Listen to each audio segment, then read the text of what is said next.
In a quiet Pakistani home, the morning light spills in. 10-year-old Ahmed rushes to get ready for school, a little impatient, while his younger sister Aisha carefully arranges her books. Their mother, Ahmed, watches them with a gentle smile, her voice soft as she reminds them, "Remember to be kind and honest today, my children." Little did they know, these simple words would soon be put to the test.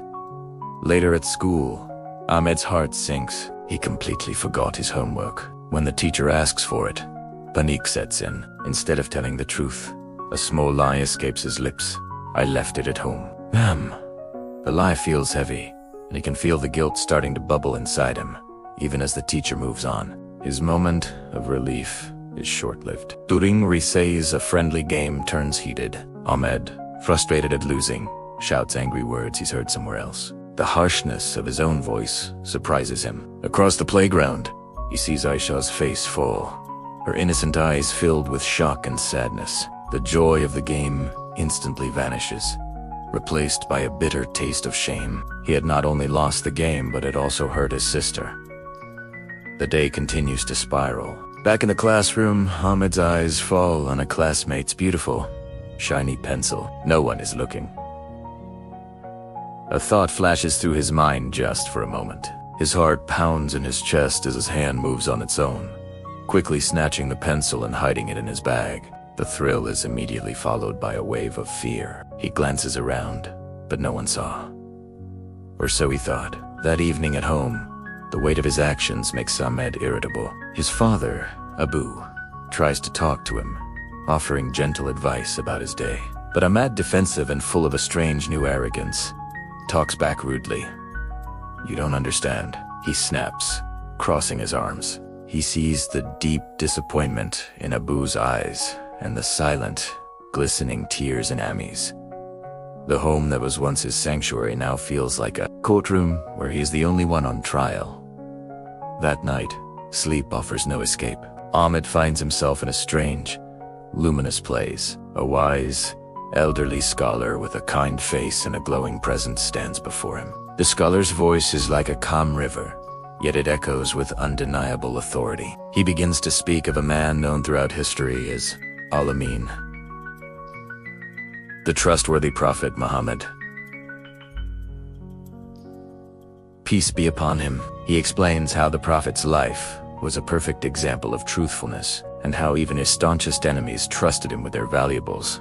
Ahmed sees his own lie to his teacher reflected in this brilliant light of honesty, and he feels a deep sense of shame. The scholar then speaks of the great importance Islam places on respecting elders. He quotes the teachings that equate honoring one's parents with one of the highest forms of worship. Ahmed sees a vision of his father's disappointed face and his mother's tear-filled eyes, and his heart aches with regret. The scholar's words are not scolding, but they pierce through his defenses, showing him the gravity of his disrespect. Next, the dream shifts to the topic of theft. The scholar explains with gentle firmness how stealing, no matter how small the object, is a grave sin. It is a betrayal of trust, not only against another person, but against God himself. An image of the stolen pencil flashes in Ahmed's mind, now seeming ugly and corrupt. He understands that what he took was far more valuable than a simple writing tool. He had taken a piece of someone's trust.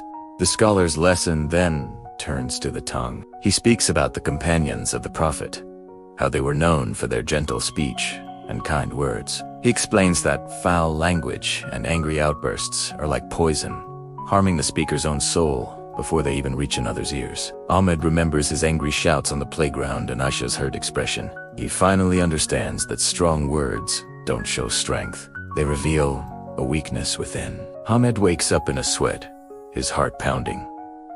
But this time, it's not from fear. It's from a profound sense of realization. The dream felt more real than his own troubled day. The scholar's words echo in his mind, and for the first time, clarity cuts through the fog of his mistakes. He knows what he has to do. With a newfound resolve, he goes to his parents, lowering his gaze in humility.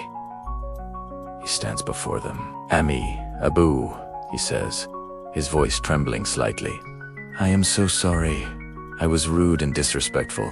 Please forgive me." Seeing the genuine remorse in his eyes, his parents embrace him, their forgiveness a warm balm on his wounded conscience. The next day at school is the hardest part. Walking up to his classmate, Ahmed pulls a shiny pencil from his bag. His hands are shaking, but his voice is steady. "I took this from your bag yesterday," he confesses. "I was wrong, and I'm very sorry." The classmate looks surprised, then smiles and accepts his apology.